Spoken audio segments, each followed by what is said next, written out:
Njerëzit në gjithë botën pra e pritën vitin e ri në mënyra të ndryshme sipas traditave shumë vjeçare.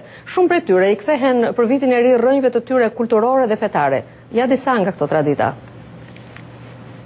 Media shpesh e mat me fishek zjarre madhështinë e festimeve të vitit të ri në botë, por shumë kultura u kthehen edhe rrënjve fetare dhe kulturore.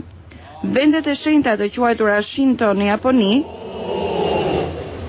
janë qendra e ritualit për të lënë të keqen pas dhe filluar vitin e ri me një shpirt të pastër.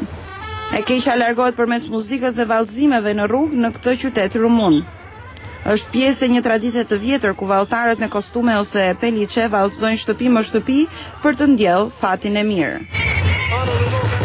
Në Brazil shumë njerëz shkojnë në plazhin Copacabana për t'i kërkuar perëndeshës afro-braziliane të detit Lemanja plotësimin e një dëshire në këmbim të një dhurate.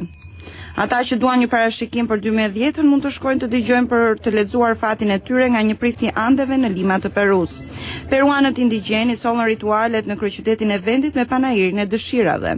Vizitorët mund të marrin pjesë në rite e purifikimit dhe të shprehin një dëshirë për vitin e ri.